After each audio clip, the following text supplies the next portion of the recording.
নমস্কার বন্ধুরা, মানবীর রান্নাঘরে আপনাদের সবাইকে স্বাগত জানাই।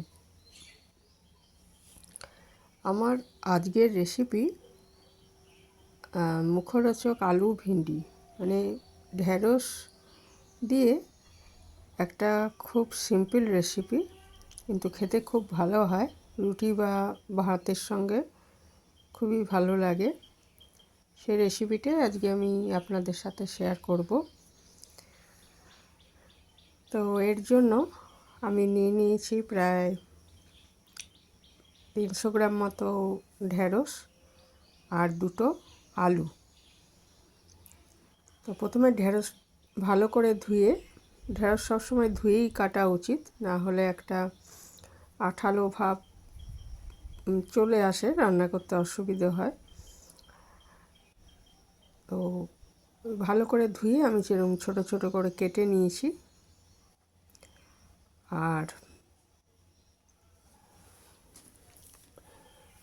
ভালো করে ধুয়ে জল ঝরিয়ে কাটলে ভালো হয়। জল থাকলে আবার ওই একটু ভাবটা, চটচটে ভাবটা বেশি চলে আসে।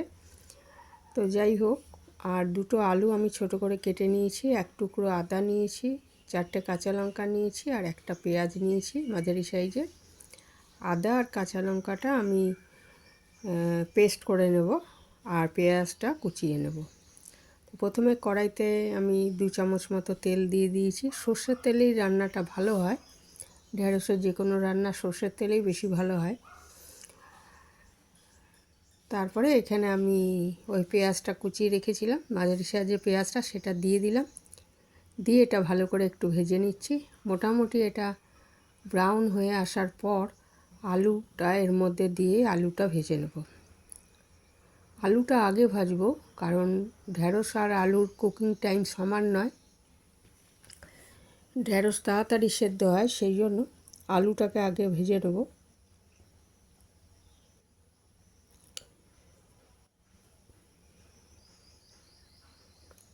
তো পেঁয়াজটা একটু ব্রাউন কালার হয়ে আসছে, এই সময় আমি আলুগুলো দিয়ে দিলাম। দিয়ে এটা, আর আঁচটা মিডিয়ামই রেখেছি, দিয়ে এটা ভালো করে ভেজে নিচ্ছি। আলুটা প্রায় 50% সেদ্ধ হয়ে যাবে, সেই সময় আমি এর মধ্যে ঢেঁড়সটা দেব। আর এই সময় আমি পরিমাণ মতো নুন দিয়ে দিলাম। নুনটা ইচ্ছে করলে পরেও দিতে পারেন। দিয়ে আমি এটা এরকম ভালো করে ভেজে নিচ্ছি। ভালো করে ভেজে নিলে এটা মোটামুটি সেদ্ধ হয়ে আসবে 50%। তখন আমি এর মধ্যে ঢেঁড়সগুলো দেব।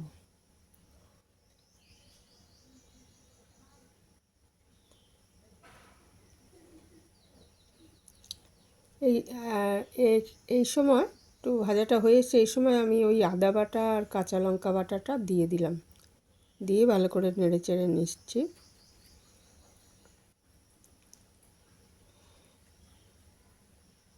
আদাটাও যখন একটু ভাজা ভাজা হয়ে আসবে, তখন আমি এর মধ্যে ঢেঁড়সটা মিশিয়ে দেবো।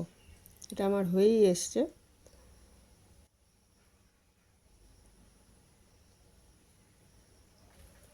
এই সময় যদি মনে হয় তাহলে আর একটু সর্ষের তেল যোগ করতে পারেন। আর রান্নাটায় জল দেওয়া হবে না। ঢেঁড়সগুলো দিয়ে দিলাম এবারে, দিয়ে আমি ভেজে নিচ্ছি। এরপর এর মধ্যে কয়েকটা জিনিস আমি যোগ করব, যেমন সামান্য হলুদ দিয়ে দিলাম। নুন যা দেওয়া আছে আর আমার দিতে হয়নি, ওই নুনটাই ঠিক ছিল, মানে 1 চামচের একটু কম নুন দিয়েছিলাম। হলুদ দিয়ে দিলাম। দিয়ে দিচ্ছি একটু ধনে গুঁড়ো, 1/2 চামচ মতো ধনে গুঁড়ো।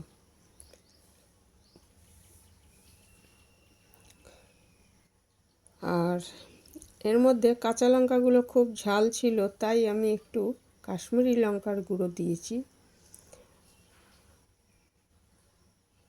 এখানে দেখুন আমি এবার একটু আমচুর দেব, 1 চামচ মতো আমচুর গুঁড়ো আমচুর দেব। তাহলে কি হবে না, এর টেস্টটা খুব ভালো হবে আর কি। আমচুর না থাকলে চাট মশলা দিতে পারেন।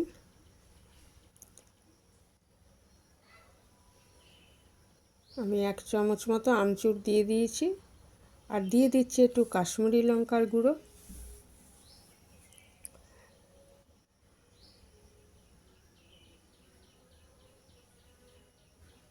দিয়ে এটা ওরকম লো টু মিডিয়াম আছে আমি এটা ভেজে নেব, তাহলেই আমার এটা তৈরি হয়ে যাবে।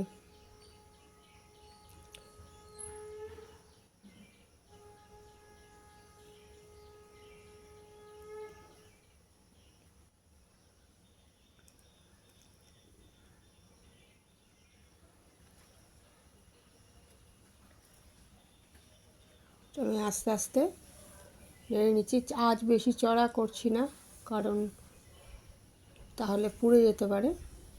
মিডিয়াম আঁচে আমি ভেজে নিচ্ছি।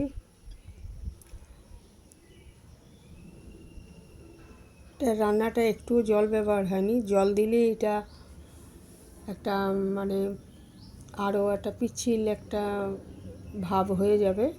ঢ্যাঁড়সের জল পড়লেই ওই ভাবটা চলে আসবে, ফলে রান্নাটা ভালো হবে না। ওই জন্য জল দিইনি, এরকম অল্প আছে এটা আস্তে আস্তে ভেজে নিলাম। আলু তো অর্ধেক আগেই সেদ্ধ হয়েই ছিল, তবে ঢ্যাঁড়সটাও সেদ্ধ হয়ে যাবে এইভাবে রান্না করলে, তাহলেই আমার রান্নাটা হয়ে যাবে। আর রান্নাটা আমার শেষ পর্যায়ে তৈরি হয়ে গেল সুস্বাদু আলু ভিন্ডি।